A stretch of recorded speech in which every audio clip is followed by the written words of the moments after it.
ఆంధ్రప్రదేశ్ పశువర్ధక శాఖ ఆధ్వర్యంలో రాష్ట్ర వ్యాప్తంగా 12 రోజుల పాటు నిర్వహించే ఉచిత పశు ఆరోగ్య శిబిరాల కార్యక్రమం ప్రారంభమైంది. విజయవాడ రూరల్ నిండమనూరు గ్రామంలో రాష్ట్ర వ్యవసాయ పశువర్ధక శాఖ మంత్రి అచ్చెన్నాయుడు, ప్రభుత్వ వీప్, స్థానిక ఎమ్మెల్యే యార్లగడ్డ వెంకట్రావుతో కలిసి ఈ శిబిరాలను ప్రారంభించారు. ఈ నెల 31 వరకు కొనసాగే ఈ శిబిరాల్లో పశువులకు వైద్య చికిత్సలు, నట్టల నివారణ, మందుల పంపిణీ, గర్భకోశ వ్యాధి నిర్ధారణ, టీకాల పంపిణీతో పాటు శాస్త్రీయ పశు పోషణపై రైతులకు అవగాహన కల్పించనున్నారు. ఈ సందర్భంగా మంత్రి అచ్చెన్నాయుడు మాట్లాడుతూ రాష్ట్రంలో 60% మంది వ్యవసాయం, అనుబంధ రంగాలపైనే ఆధారపడి ఉన్నారని, ముఖ్యంగా వేలాది మంది మహిళలు పశు పోషణ ద్వారా జీవనోపాధి పొందుతున్నారని పేర్కొన్నారు. గత ప్రభుత్వం పాడి రంగాన్ని నిర్లక్ష్యం చేసిందని విమర్శించిన ఆయన, కూటమి ప్రభుత్వం వచ్చిన తర్వాత పశువర్ధక శాఖపై ప్రత్యేక దృష్టి సారించి ఆగిపోయిన పథకాలను పునరుద్ధరిస్తున్నట్లు తెలిపారు. గత ప్రభుత్వం చెల్లించిన 150 కోట్ల పశువుల ఇన్సూరెన్స్ బకాయిలను తమ ప్రభుత్వం విడుదల చేసిందని, ప్రస్తుతం పశువులకు 3 ఏళ్ల ఇన్సూరెన్స్ తో పాటు 50% సబ్సిడీపై దానా అందిస్తున్నామని తెలిపారు. అలాగే అంతరించిపోతున్న ఒంగోలు జాతి పశువులకు పునర్వైభవం తీసుకొస్తామని, ఖాళీగా ఉన్న వెటర్నరీ డాక్టర్లు సిబ్బంది నియామకమై త్వరలోనే ముఖ్యమంత్రితో చర్చించి ప్రకటన చేస్తామని హామీ ఇచ్చారు. ఎన్టీఆర్ యూనివర్సిటీ ప్రహారీకి వచ్చే బడ్జెట్లో నిధులు కేటాయించి ఎమ్మెల్యే యార్లగడ్డతో కలిసి శంకుస్థాపన చేస్తారని స్పష్టం చేశారు. అనంతరం గన్నవరం ఎమ్మెల్యే యార్లగడ్డ వెంకట్రావు మాట్లాడారు. ఆంధ్రప్రదేశ్ రాష్ట్రంలో 60% మంది వ్యవసాయ అనుబంధ రంగాల మీద ఆధారపడుతున్న విషయం మనందరికీ కూడా తెలుసు. వ్యవసాయంతో పాటుగా మన రాష్ట్రంలో పాడి పరిశ్రమ కూడా చాలా ప్రాధాన్యత సంతరించుకున్నటువంటి రంగం. ఈ రంగాన్ని ఏ ప్రభుత్వం అధికారంలో ఉన్నా ప్రోత్సహించవలసినటువంటి అవసరం ఉంది. ఎందుకు ఈ మాట అంటున్నానంటే, ఇది చాలా వరకు మహిళలకి జీవనోపాధికి ఉపయోగపడినటువంటి ఏకైక రంగం ఏదైనా ఉంది అంటే అది పశు పోషణ రంగం అనేది మనందరికి కూడా తెలుసు. అది ఈ రాష్ట్రంలో ప్రూవ్ కూడా అయింది. ఒకప్పుడు మీరు చూస్తే చంద్రబాబు నాయుడు గారు ఈ రంగానికి చాలా ప్రాధాన్యత ఇచ్చిన సంగతి మనం అందరం గుర్తు చేసుకోవాలి. ఈరోజు ఉచిత పశు ఆరోగ్య శిబిరాలు గతంలో చంద్రబాబు నాయుడు ముఖ్యమంత్రిగా ఉండేటప్పుడు ప్రతి సంవత్సరం జనవరి నెలలో జన్మభూమి అనే కార్యక్రమం పెట్టి 10 రోజులు ఒక పండగ వాతావరణంలో ప్రతి గ్రామంలో మనం ఈ కార్యక్రమాలు ఏర్పాటు చేసేవాళ్ళం. ఆ రోజు ఉన్నటువంటి రైతులు చాలా సంతోషంగా గొర్రెలు కానీ, మేకలు కానీ, ఆవులు కానీ, అదేవిధంగా లేగదోళ్ళు అన్నీ తెచ్చి డీవార్మింగ్ కానీ దానికి అవసరమైనటువంటి మందులన్నీ తీసుకువెళ్ళి చాలా సంతోషంగా ఉండేవాళ్ళు. దురదృష్టం ఏమిటంటే 19లో అధికారం మారిన తర్వాత ఈ రంగాన్ని పూర్తిగా నిర్వీర్యం చేశారు. ఎక్కడ పశు ఆరోగ్య శిబిరాలు పెట్టడం కానీ, ఏ హాస్పిటల్కి వెళ్ళినా కనీసం మందులు దొరికినటువంటి పరిస్థితి కూడా ఎక్కడ లేనటువంటి రోజులు మనం చూసాం. చాలా సందర్భాల్లో మాట్లాడినా పట్టించుకున్నటువంటి నాదులు లేడు. మళ్ళీ చంద్రబాబు నాయకత్వంలో ఎన్డీఏ ప్రభుత్వం వచ్చిన తర్వాత ఆర్థికంగా చాలా ఇబ్బందులున్నా, సమస్యలున్నా సరే ఇది చాలా ప్రాధాన్యతమైనటువంటి రంగం అని చెప్పి ఎట్టి పరిస్థితుల్లో దీన్ని మళ్ళీ ప్రారంభించాలని గత సంవత్సరం ఇదే నెలలో ఇదే తారీఖున మంగళగిరి కాన్స్టిట్యున్సీలో నేనే ప్రారంభించి రాష్ట్రం మొత్తం మీద చాలా బ్రహ్మాండంగా చేశాం. ఎక్కడికి వెళ్ళినా సరే రైతులందరూ సంతోషంగా మళ్ళీ ఈ కార్యక్రమం ప్రారంభించారని చెప్పి చాలా సంతోషాన్ని వ్యక్తం చేశారు. మళ్ళీ అదే కార్యక్రమాన్ని ఈరోజు మనం గన్నవరం కాన్స్టిట్యున్సీలో ప్రారంభించాం. రాష్ట్రం మొత్తం మీద 31వ తారీఖు వరకు ప్రతి గ్రామంలో ఈ ప్రోగ్రాం పెట్టి ప్రతి యానిమల్కి డీవార్మింగ్ కానీ, అదేవిధంగా మిగిలినటువంటి వ్యాధులకు కావలసినటువంటి మందులన్నీ సరఫరా చేసే కార్యక్రమానికి శ్రీకారం చుట్టామనే విషయం మీ అందరికీ తెలియజేస్తున్నాను. వ్యవసాయ రంగం అంటే ఒక్క వ్యవసాయ శాఖ అనుకుంటారు. ఈరోజు వ్యవసాయ రంగంలో వ్యవసాయ శాఖ యొక్క ప్రాధాన్యత రాను తగ్గిపోతుంది. దానికి కారణం ఏమిటంటే వ్యవసాయం చేస్తే అంతవరకు చాలా ఇబ్బందులు వస్తున్నాయి, గిట్టుబాటు కూడా రావటం లేదు, రైతులు చాలా ఆందోళన చెందుతున్నారు. అందుకే వ్యవసాయం తగ్గి ఈరోజు మిగతా యాక్టివిటీ మీద ఎక్కువగా రైతులందరూ దృష్టి మళ్లిస్తున్నారు. ఈరోజు హార్టికల్చర్ విపరీతంగా పెరిగింది. దీనికి తోడు మనకి ఈ పశు పోషణ కూడా విపరీతంగా పెరిగింది. కాబట్టి ప్రభుత్వాలు కూడా ఇప్పుడు పాత విధానంతో వెళ్లకుండా ఎప్పటికప్పుడు ఆలోచనలు మార్చుకొని ఈరోజు రైతాంగం యొక్క ఆలోచనలకు అనుగుణంగా ముందుకెళ్ళవలసినటువంటి అవసరం ఉంది. కాబట్టి ప్రభుత్వం కూడా దాని మీద దృష్టి పెట్టి ముందుకెళ్తుంది. ఈరోజు మన రాష్ట్ర ఆదాయం చూస్తే వ్యవసాయ రంగం మీద ఒక్క 50-60 వేలే ఆదాయం వస్తుంది. అదే మనం పశుపోషణ తీసుకుంటే 1,67,000 వస్తుంది. దీన్ని ఒక సంవత్సరం 2 సంవత్సరాల్లో 1,90,000 తీసుకెళ్లాలని ముఖ్యమంత్రి గారు దృష్టి పెట్టారు. ఏదో తీసుకెళ్లాలంటే మైక్ పట్టుకుని మాటలు చెప్తే దీనివల్ల సక్సెస్ అవ్వదు. దీనికి కావలసినటువంటి అవకాశాలన్నీ మనం రైతుకు కల్పించాలి. అందుకే ఈరోజు రాష్ట్ర ప్రభుత్వం దీని మీద ఎక్కువగా దృష్టి పెట్టిన విషయం మీ అందరికీ తెలుసు. ఈరోజు పశువులు సంఖ్య తగ్గిపోయింది. చాలా సందర్భాల్లో ముఖ్యమంత్రి గారు కూడా ఎందుకు తగ్గిపోయిందంటే ఇది గత ప్రభుత్వం చాలా దారుణంగా వ్యవహరించింది.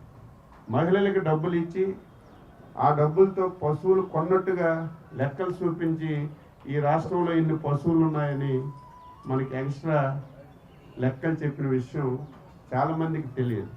మొన్ననే ముఖ్యమంత్రి గారు కలెక్టర్స్ మీటింగ్లో పశువుల సంఖ్య, అందులో ఆవుల సంఖ్య బాగా తగ్గింది, దీనికి కారణం ఏంటని అడిగితే నేను వెంటనే రివ్యూ తీసుకున్నాను. రివ్యూ తీసుకుంటే గత ప్రభుత్వం లోన్లు మహిళలకు ఇచ్చి ఆ లోన్లతో ఆవులు కొన్నట్టుగా చూపించి కనీసం ఆవులు తీసుకురాకుండా ఆ లెక్కలు హైక్ చేసింది. మొన్ననే కేంద్ర ప్రభుత్వం మొత్తం పశువుల లెక్కలన్నీ దేశం మొత్తం మీద తీస్తే మనకు లెక్కలు తగ్గాయి. అందుకే ముఖ్యమంత్రి గారు ఎట్టి పరిస్థితుల్లో మనకి ఈ పశువుల సంఖ్య విపరీతంగా పెరగాలి, అందులో ఆడదూడలు విపరీతంగా పెరగాలి. దీనికి రాష్ట్ర ప్రభుత్వం ఏ విధంగా ప్రయత్నం చేయాలో ఆ విధంగా ప్రయత్నం చేయండి అని స్పష్టమైన ఆదేశాలు డిపార్ట్మెంట్కి ఇచ్చారు. అందుకే సెక్స్ సార్టెడ్ సెమన్ మీ అందరికీ తెలుసు. మనకి ఇంతకుముందు మనం హాస్పిటల్కి వెళ్తే ఇంజక్షన్ ఇస్తే అది లేకదోడ ఆడదా మగదా మనం చెప్పే పరిస్థితి మనకు లేదు. ఈరోజు మనం ఈ సెక్స్ సార్టెడ్ సెమన్ ఇస్తే తప్పనిసరిగా లేకదోడ ఆడదే పుడుతుంది. దీనివల్ల మనకి పశుపోషణ పెరగడానికి అవకాశం ఉంటుందని దీని మీద ఎక్కువగా దృష్టి పెట్టాం. ఇది 300 రూపాయలు డోస్ అవుతుంటే 50% సబ్సిడీ ఇస్తున్నాం. 150 రూపాయలు రైతు పెట్టుకుంటే మేము ఒక 150 ఇచ్చి ఈరోజు దీన్ని ఉపయోగిస్తున్నాం.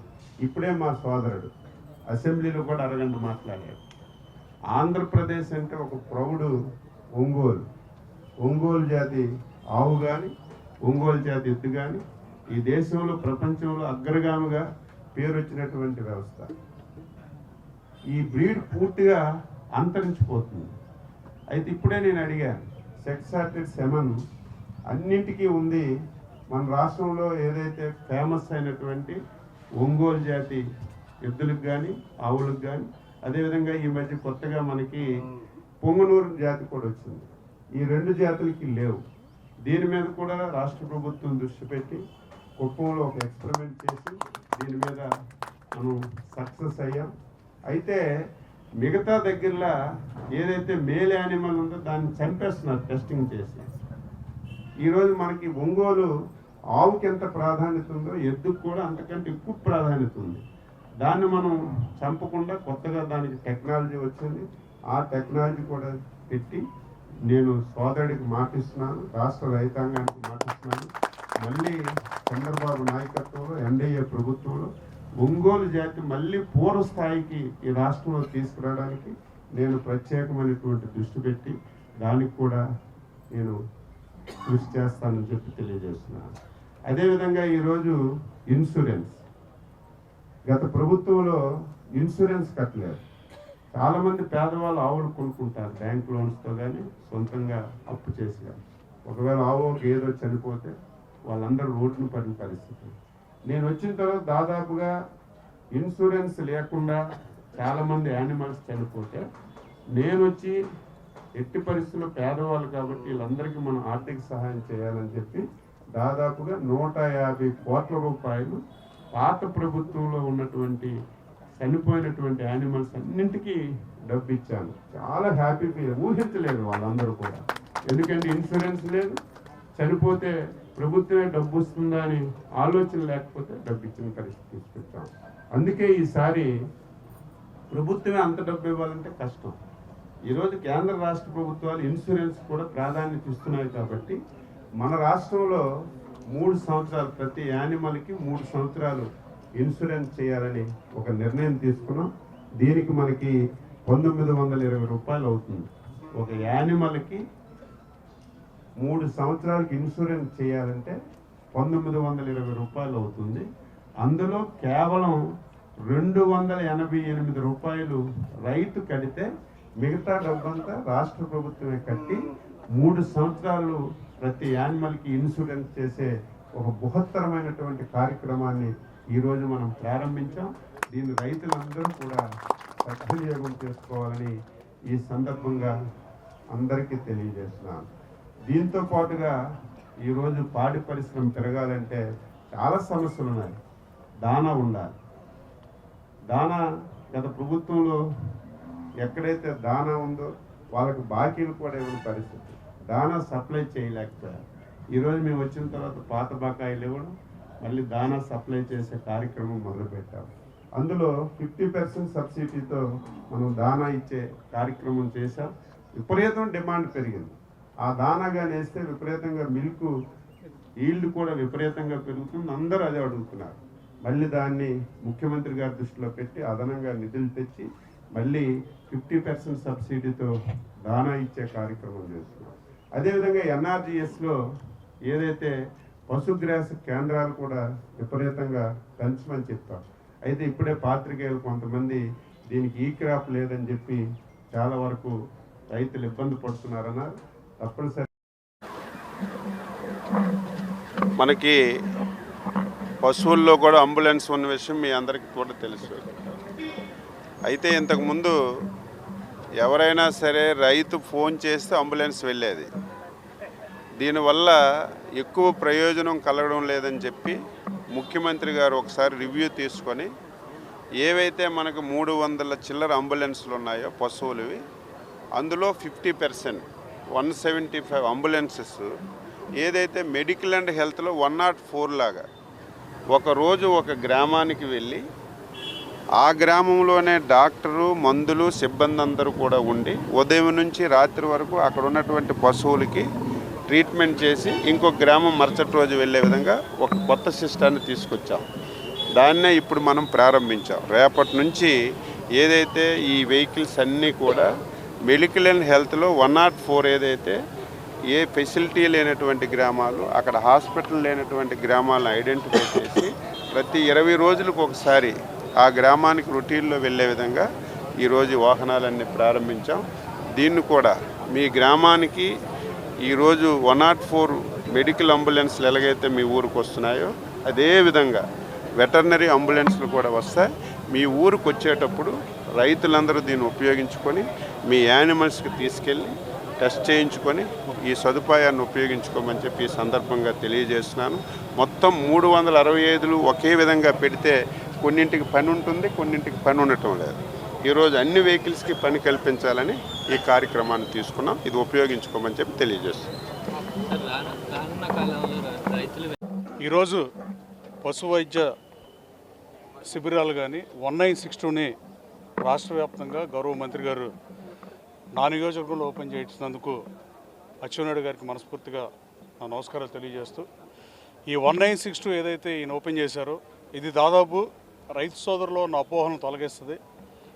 వెనకట వెటర్నరీ సిస్టమ్ బాగుంది, ఇప్పుడు బాగాలేదని బాధపడే పరిస్థితులు గ్రామాల్లో ఉన్నాయంటే ఏమాత్రం సందేహం లేదు. ఈ కార్యక్రమం తీసుకున్న మంత్రి గారికి, ముఖ్యమంత్రి గారికి హృదయపూర్వక నమస్కారాలు తెలియజేస్తూ, ప్రతి 20 రోజులకి ఈ వెహికల్ ఒక్కొక్క ఊరు వస్తుంది. 1962 కొడితే వస్తుంది. 104 ఎట్ట పనిచేస్తున్న మంత్రి గారు చెప్పినట్టే పనిచేస్తుంది. ఇది కూడా ఆ గ్రామానికి డాక్టర్తో సహా, ఈ గోపాల మిత్రాలు ఇలాంటి వాళ్ళు కాకుండా డాక్టర్తో సహా టెక్నికల్ స్టాఫ్ ఎలాంగ్ విత్ మెడిసిన్స్తో ఈ వెహికల్ ఊళ్ళోకి వస్తుంది. కాబట్టి రాబోయే కాలంలో ఒక 3 నెలల్లో ఈ ప్రభుత్వం ఏం చేసింది అనేది ప్రజల్లో, రైతు సోదరులు, ముఖ్యంగా రైతు సోదరులు వాళ్ళు డెఫినెట్గా హ్యాపీగా ఫీల్